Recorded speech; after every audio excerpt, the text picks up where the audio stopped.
Let me. Mine. Yeah, now I have you good. Well, now you are better. Perfect. Now Prime Minister, what's the situation in the Balkan countries with the coronavirus? How's Balkan countries is fighting with the COVID pandemic? Well, the first question is, what is Balkan? I mean, because Balkan is, if we talk about Western Balkan, that's one story. But if we talk about historical Balkan that goes from former Yugoslavia up there to Black Sea, then we could say that Balkan is partly the European Union and partly out of the European Union.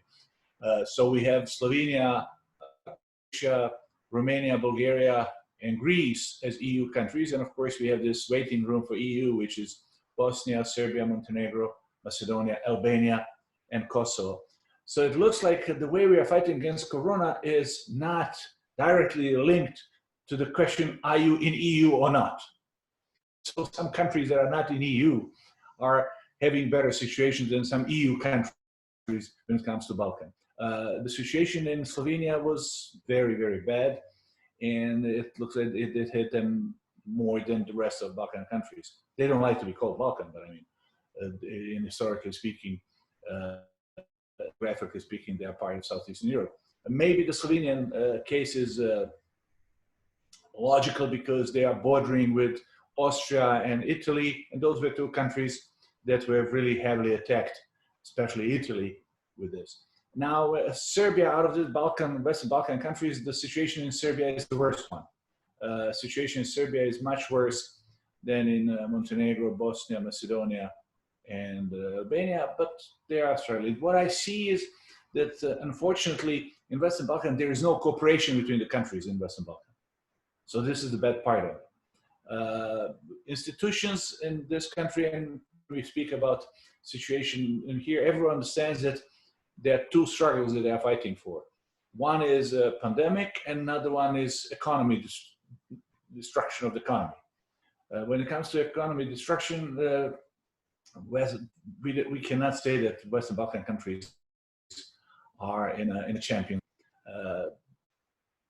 We are fighting much better with Corona as epidemic than we are fighting with Corona as a disruptor of economy. Basically speaking, what we do is, Rovshan, we all know that with pandemic and with Corona, we figured out that there's something which is called flattening the curve. So we are trying to flatten the curve that epidemic doesn't destroy the health system. The same thing can apply to the flattening the economic crisis curve. And I have a feeling that in Western Balkan and Balkan, we flattened the curve relatively.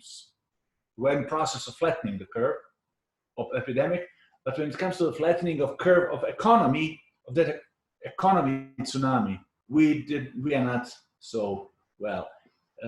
Unfortunately, I don't see a lot of countries that are doing besides short-term economic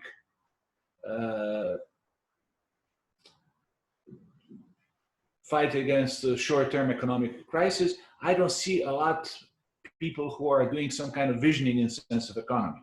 And of course, it is probably related to the fact that on a global level, there is not yet something which is called global response to economic crisis.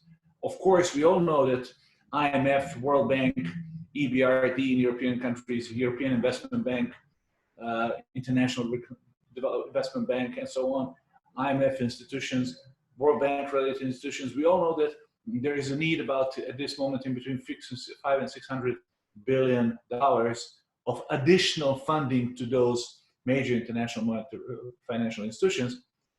But that is not visible, that is happening down the line, especially when it comes to the countries in Western Balkan. A few days ago, European Union announced that they will have a special economic support package for Western Balkan. This is a good news.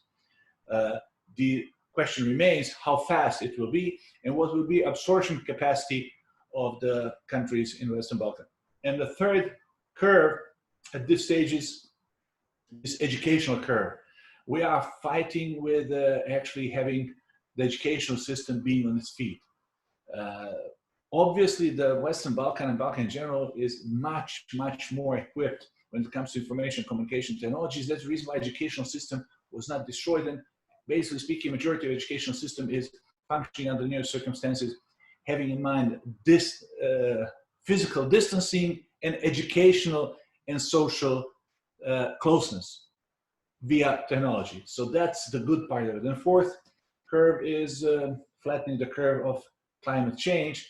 That is something which it will be on agenda again when it comes to climate change, because Western Balkan is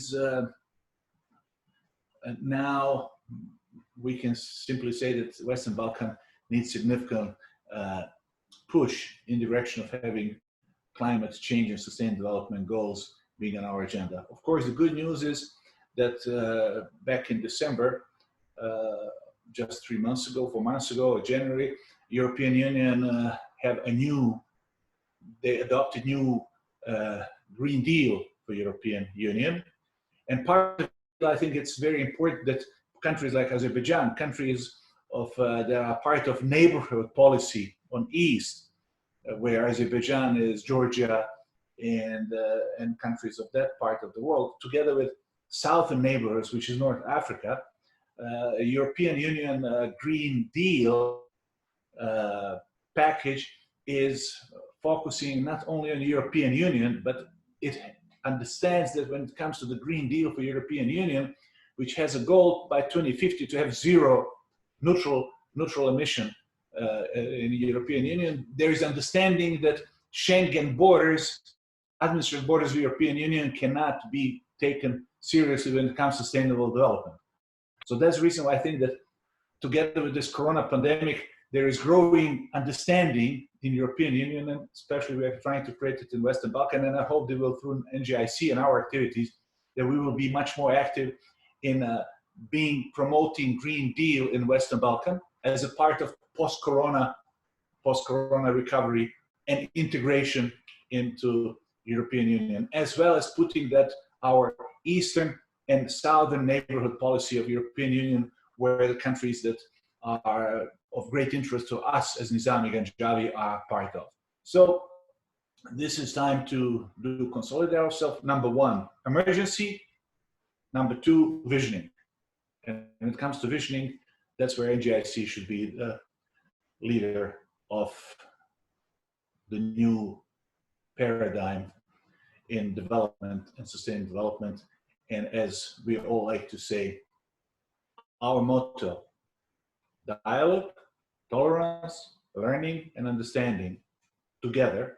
This is something which is becoming more and more relevant, because in a world, in post-corona world, without those 4 key words from 12th century by great Ganjavi, dialogue, tolerance, learning, understanding, we as humanity have no chance. That's the reason why I believe that we do have chance, and that's why I believe that Nizami Ganjavi International Center can be part of positive dynamic and change the paradigm shift in a global arena. Also, there is an interesting point that the world leadership, like, the superpower countries, like United States of America and European Union countries and China, they couldn't show a solidarity, like, a collaboration between each other to fight the coronavirus. And they went in isolation, and like with the climate change, they started like United States of America attacking World Health Organization. Good or bad, it's the only organization which is fighting or which is standing for the collaboration or like coordinating activities with the COVID-19 pandemic. But how you see, like, this unpleasant situation or unsustainable relations is going to affect, like, the solving the coronavirus, because everyone now is talking that there is going to be a second wave of the COVID. There is a growing understanding in global community, even among political issues, but especially about people from academic and scientific circles, that if we do not find a way to rejuvenate the global cooperation, to re-engineer multilateral institutions in the sense of being more important and more efficient and effective, without having, with no doubts that a lot of multilateral organizations did not fulfill their missions properly, but still we should not look in any way to be replacing them, but re-engineering them. So in that sense, I think that there is growing understanding that if this pandemic, and this pandemic is the first serious one that hit us. I mean, no one knows, not only will this same one be repeated sometimes at the end of this year, but the question is also, will we have on the horizon the new one in some near future, which will be worse than this one? And there's growing understanding that without cooperation on a global scale, without stronger international cooperation in epidemic prevention and especially control, which includes timely sharing and policy measures, good practices and other relevant information, any virus, new virus, and this one is going to be spread much worse than this time. So in that sense, I think that it is very important that we support joint research, first and development on a global scale, especially between Chinese and Americans. And I think that there's growing understanding in China and States, maybe not to all of them over there and all major players, but there's growing understanding, especially in the scientific community in both countries, that there is necessary to have scientific cooperation in order to let's say, to prevent that some kind of politicization of public health and some kind of populism in this area prevails. So in that sense, I think you pointed rightly the World Health Organization. I mean, World Health Organization is definitely the platform that have to be strengthened, and it has a important coordinating and leading role in synchronizing international response and promoting international organizations. So I think that very concrete actions are needed to support multilateralism, first to strengthening and then to improving a UN-centered global governance system. And supporting WHO has to be, basically speaking, the lead organization. There's no alternative to it. To lead organization in global anti-pandemic efforts today, and of course, if we have to be preventing the next one. But at the same time, I think it is more important also at this stage to understand that this linkage between economy and epidemic is very fragile one, and fragile and potentially very dangerous. If we may survive economically but be dead out of epidemic, so to speak, or we can survive epidemic but an economy can simply kill us. So it has to we have to have that balance in between those two things, having in mind that epidemic is the prime thing that we have to fight to. And in that sense, I think that international financial organizations and financial institutions are very, very needed, especially when it comes to regional cooperation. It has to be strengthened very much. But the bottom line is, you're absolutely right, that the key is at this stage to have China and the United States to be cooperating much, much more than we see today. I think there is a G20 countries have a very, let's say, important role, because G20 countries have different leverage and different level of leverage, which may be, if they get together that leverage, they can, so to speak, make impact on USA and China to cooperate much closer. But at the end of the day, I think what will make China and the United States cooperate closer is understanding that there is no way that one of them can be winner with another one being loser. Because if anyone becomes loser in this global battle, the loser is going to be spread as an epidemic of losers. So the epidemic of losers, a pandemic of countries being losers, one after one, another one would be just something like domino effect that we will all be jeopardized. And basically speaking, on the end of the day, the first round winners may be the last round biggest losers if they don't find a way to cooperate. How come it's possible? Like the small countries are more effectively or more efficiently fighting with COVID than the big countries. Like, you know, we used to be always planning to go to Switzerland or to Germany or to US for our medical treatments and so on. And it comes at the most efficient healthcare system in the world that they can fight with the coronavirus. And they're not in condition to do something. And small countries are more efficiently fighting than the big superpowers. Well, my dear Rovshan, I mean, if you take a look from today, or 15 days ago, or 1 month ago, or probably 15 days from today, and if you take that daily updated chart of the countries, how many infections in each country, how many new infections, how many recovered people, how many dead people, how many tested people. And if you take that, if you look at that chart where it says how many deaths or how many, let's say, affected people per million inhabitants, you will see, I mean, very, very strange and very unexplainable, let's say, figures. Because you have the countries that are, you know, you have the, if you look on data per million people, you can see that some small and organized countries are on the top of the list of negative list, of death list per million, especially per, when you then when you take a look at the countries that are coming from developing world, you can see that most of them are, you know, they have no problem compared with developed countries. And you have a lot of ways how you can explain it. First thing, it looks like this epidemic didn't hit us all at the same time. Second thing is the testing is showing, basically speaking, that it looks in the beginning that the countries who had the biggest potential in testings, they had the biggest number of infected people because they were simply testing. Then at the same time, you can see that the countries that are coming for the European Union countries, you can see that European Union countries have completely wild charts when it comes per million inhabitants, even that tool or affected tool. Italy and Spain, some people in the beginning were saying, well, that's because of that mentality, southern mentality, and so on and so on. But then you see that the Swedes took approach which looked more southern than the one who was. I have some noise in here.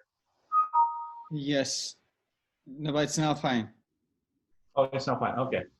So we have that, as I said, that when you look at the strategy of Italy and Spain, it was more tough strategy when they realized they have a problem.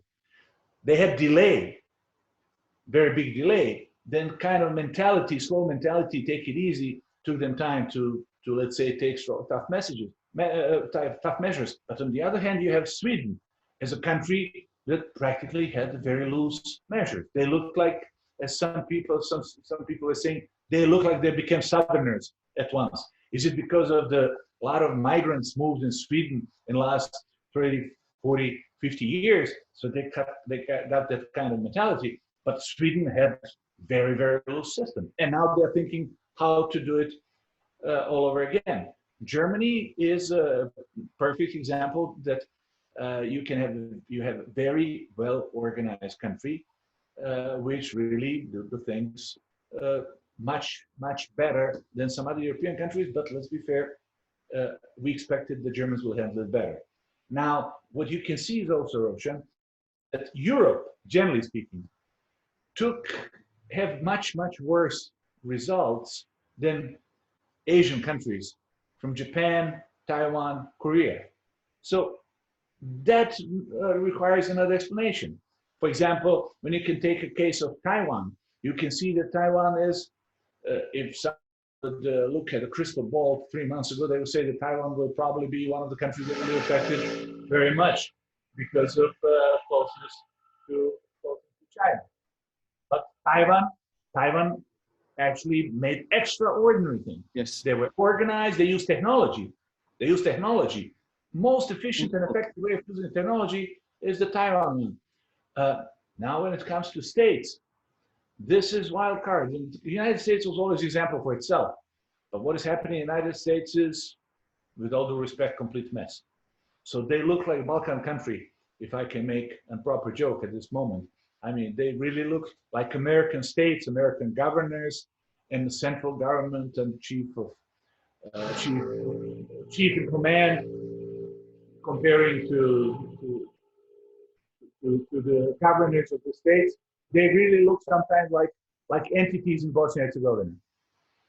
I mean, definitely to ask people like, you know, to try to inject to their blood disinfection, like, you know, cleaning stuff to their blood and to body, and it's going to help them. It's outrageous. I mean, look, I mean, it's you know, it looks to me like if someone will make a okay, well, I mean, when it's cold, you have two options. You do fire check, you put some fire, and you warm yourself by the fire. Of course, there's another option. You just swallow the flame, and then, you know, heat yourself from inside. Of course, no one got that idea. I mean, to heat yourself by eating the flame and heating yourself from inside. But I mean, when we heard this idea of having antiseptic that you are cleaning the kitchens and bathrooms with to swallow you, that because it may help you. I mean, that looked like very, very bad joke. Even if it was a joke, it was very, very bad joke. Unfortunately, a lot of people think that was not a joke. That was the thinking. That basically speaking, Rovshan, let's be fair and let's be honest. This is a very tough time. The very same people who are neglecting the climate change exist. The very same people who say that science is wrong because they have gut feeling that science is absolutely wrong. And what is happening with climate change, it doesn't exist. The fact that 1 out of 8 million species at this moment is sentenced to be extinct. I mean, people who neglect that the global warming is just going up and it is irreversibly hitting the stage in which there will be no way back. I mean, what do you expect? That's the same way of thinking. That way of thinking is producing, let's swallow the acid because acid in small doses is good medicine. So let's swallow it in bigger doses so we'll heal faster. I mean, you cannot just practice voodoo doctors, I mean, as a solution against the science. As we have a saying here, you know, if you're a believer, you can go to your local church or your local mosque to give you strength to wait for the real doctor to heal you. But I mean, it cannot heal you itself. Spin doctors are not some people who are healing you. Spin doctors may give you a little tiny time to get help by real doctors. So approach to pandemia and of COVID of some major players looks to me like approach they had to climate change, which is neglecting the science and being populist without any ideas how much it will pay on the end of the day. And the last question is, we have to admit one thing, that Antonio Guterres is doing much better than his predecessor. And he is more active and he is involved and he is making a strong statements. But he is failing even to call for the Security Council to have a joint meeting.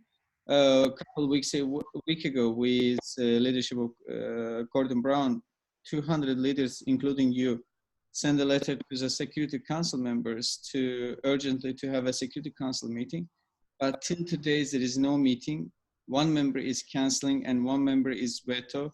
And if there is that situation that the world is like on the way of collapsing, you know, healthcare and economy and so on, but how you see that the UN is going to survive, and because there is more and more voices against of UN, and to change it or to have a new institutions. Well, I think Churchill was the one who was explaining to people who are complaining about democracy, the democracy is definitely not the perfect system, but no better one is invented yet. So I think that we can rephrase when we talk about United Nations. Yes, United Nations are not perfect, but no multilateral organization that is better than UN is invented yet. Having said so, I think that first we have to understand that without organizations like the United Nations, multilateralism is going to fall apart. The second thing that we have to accept that UN needs radical, I call it rejuvenating, re-engineering, and UN and related organizations, and maybe some new ones will be emerging on the horizon. I'll just give you an example. I mean, we have International Agency for Atomic Energy that was established as a result of and that organization in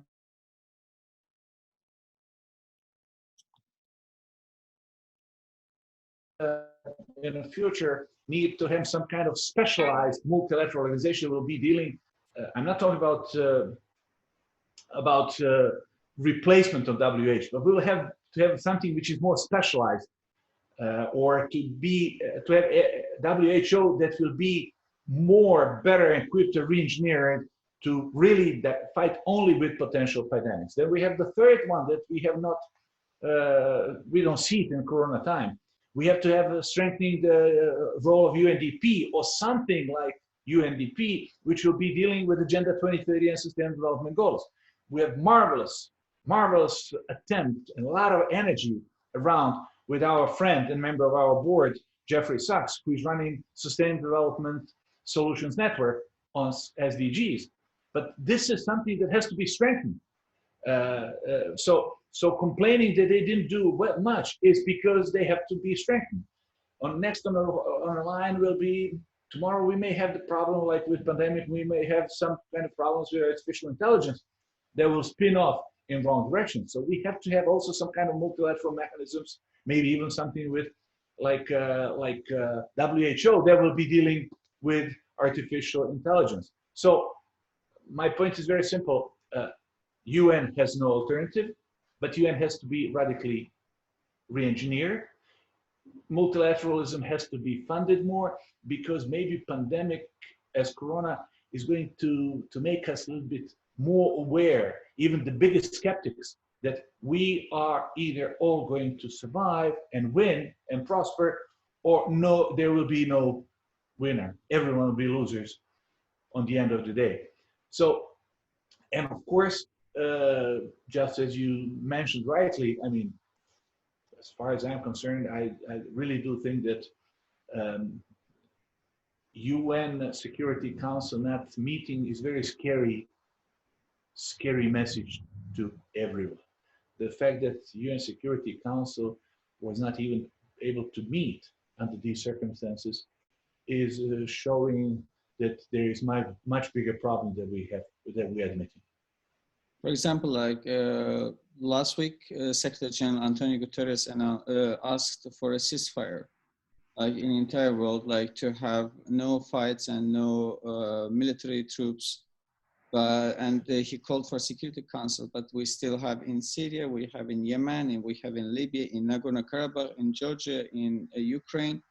The conflicts are still going on, and Security Council are not in condition to come together and to have a resolution and to adopt it. Someone is definitely going to say no. And that's coming out that there is a definitely urgent need to change some structure of the Security Council. You're absolutely right. That, as I said, I mean, UN needs, I call it rejuvenation. You can call it re-engineering, you can call it reform, you can call it restructuring, but UN definitely, and I want to repeat it, it's UN as a concept, as an institution, as a structure is definitely needed. It's indispensable. But at the same time, we have to really work hard on giving it additional efficiency and effectiveness, and additional power and additional strength. Having said so, you rightly pointed out that those conflicts from Syria to Yemen and Ukraine that are still going on, but we have also to, and just as you said, I mean, Security Council was not able to meet even to tackle any of those conflicts that were going on. Secretary General was calling for a ceasefire, but I mean, it was his only plea. Pope Francis is having enormous impact on moral structure of humanity. And his calls are even more powerful than anyone else in last period, speaking about Corona in particular. That, unfortunately, is not hitting every institution to function properly, but it does. Pope's words are very, very important. They are slowly, but substantially making results. Definitely. Those results are sometimes like crawling results, but otherwise, without it, we will be in complete defense and we will be withdrawing. Now we are crawling further and further thanks to the moral authorities like Pope Francis. Secretary General is also trying to do something like it, but they are lacking this institutional power.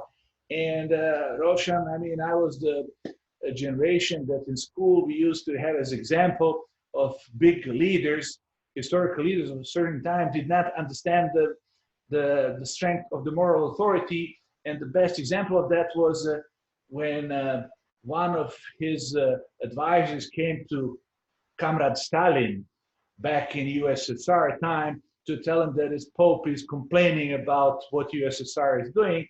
And then Comrade Stalin said, Pope, who cares how many tanks his army had? And he made this as a joke. The result, Stalin was gone and no tanks actually conquired that ideology of having tanks as an argument to be right. So today there are Comrade Stalins all over the world with different ideology, but that type of mindset. But at the same time, there are a lot of people who have that mindset like a Pope. Popes in their own environments and cultural settings. So I think that that mindset of Pope Francis against global little midgets who happen to think that they are a force of Stalins of all time, sooner or later they will be losers. But we should not give up moral force to be withdrawing because of the force of tanks is so strong at certain periods of time. Sooner or later, moral force will prevail, and Jedis will prevail, and Darth Vaders of tanks will withdraw because otherwise, even they will be losers.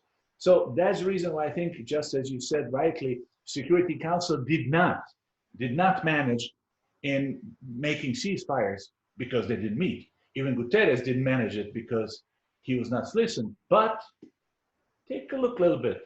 A lot of those conflicts scaled down in the last 1 or 2 months. You know why? Because people on the ground were more afraid of the corona than of being afraid of each other. So that's the reason why I think that way of thinking is going to make the global leaders in different parts of the world who today think that they can save their own country first and only, that they will in the end understand that they have to do the things differently. They have to, basically speaking, stop. Just like some conflicts stop because Corona was going to be eating and winners and the losers and the strong ones and the weak ones. So number of tanks or number of the guns and ammunition that you have could not make you winner in an environment in which Corona is actually hitting all of you together. And I'm happy that, you know, there was a strong solidarity between Bosnia and Herzegovina and Azerbaijan with the fight with the COVID, and there was a strong humanitarian support and solidarity with the messages and with all the ways. And that's, I think that's the way how the countries should be dealing with this virus. Rovshan, you're absolutely right. I mean, and I think that first President Aliyev was a leader who showed very clearly in communication with his colleagues in different parts of the world, also with President Bosnian leadership and presidency in Bosnia and Herzegovina, and the help that was coming from Azerbaijan is definitely something that is visible and seen as a signal that you don't. It's not about the size of the country. It's not about richness of the country. It's about attitude of the country. And Azerbaijan showed in this very grim time that there is solidarity that is functioning, and there are people who are really showing solidarity, even if they don't have any, so to say, self-interest in it. So in that sense, that's something which is seen in Bosnia and Herzegovina very clearly. But I want to underline the role of Nizami Ganjavi International Center and your, Rovshan, your personal one, because Nizami Ganjavi International Center, there are a lot of institutions who have similar profile like us. We're all different, but I mean, they're similar. And a lot of those institutions, and most of those institutions, they were, you know, waiting for Corona to go by, and then we will go back to business as usual. Nizami Ganjavi International Center did not do that. I mean, we restructured ourselves, we re-engineered ourselves, we reshuffled ourselves. We became better because we did not just wait for things to go away and go for another Baku Forum in 2022, 2023, 2024, whatever. We were doing very concrete things, putting together people in different countries, in different parts of the world, together to be helping in very local communities to very concrete people on pandemic. I'll give you an example, Rovshan. It was 2 months ago. No, it was more than 2 months, almost 3 months ago, in the beginning of February. You remember when you and me were talking about when we saw the pandemic in China, when only part of China, Wuhan, was affected. What we did together, I mean, Nizami Ganjavi, with your leadership, with Dr. Chow support, what we did is, as my foundation here, Sarah, is affiliated with NGIC and me as a member of the NGIC board, what we did in here, we made something which at that moment looked, you know, a little bit unusual. How come that someone who is such small, like organization that I'm having in here, and with all the respect, NGIC is great, but small to the China, compared to China. So what we did is we organized masks here in Sarajevo. I had a problem to find the masks in Sarajevo because no one cared about masks in Sarajevo. So what we did together is we organized a package of certain amount of masks that were available in Sarajevo market at that time. And we brought it to China. We called Chinese ambassador here. We gave it to Chinese ambassador. We asked him if he can provide that to someone who is in need in China at that moment. And he transferred it to the Chinese Academy of Social Sciences. I mean, at that time, it looked like a little tiny thing. But yesterday, I got a memo from Chinese ambassador. He said, Mr. Lagumdzija, I mean, I just want to remind you again what you did. I mean, all of you, what you did for us back almost 3 months ago. And now your country, you have that problem. We are helping, China is helping a lot, Bosnia and Herzegovina, in very concrete situation, a lot of other Western Balkan countries. But he said, if we can do anything for you and for your group of people, for your foundation, for NGIC, that can just to show appreciation that you have now a problem and you were with us when no one was with us. So what I'm trying to say, Rovshan, is that we have to, this is the time which we never were witnessing before. And this is the time, this is one lifetime experience. But this one lifetime experience, we can learn a lot of lessons from this one lifetime experience for the future life of all of us together. To show solidarity, to care, and to understand that when problem knocks on your door, it will be too late. And no one will be there to help you unless you were helping to anyone else who was having a problem and the problem was knocking on their door. So that's how I see the role of Azerbaijan, how I see the role in this pandemic time, how I see the role of NGIC, how you see the role of yourself personally, how I see the role of President Aliyev as well in his context and his level and complexity that he's managing with. So let's be positive on the future. Stay negative on Corona.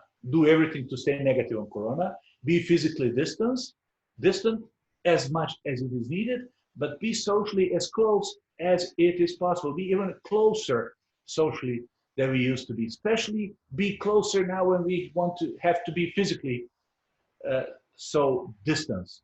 But social closeness is something which will make us being people who will have a future, who will prosper, and it will show that they deserve to be called human beings. After all, if we are the only social animal, we should show that we are not only animal, but we are social as well. Definitely. Thank you so much for your time, Prime Minister. Thank you, Rovshan, and take care. Physically distance with everyone. Be as you always are, socially close to the people who like you, and you deserve to be so. Thank you. All the best.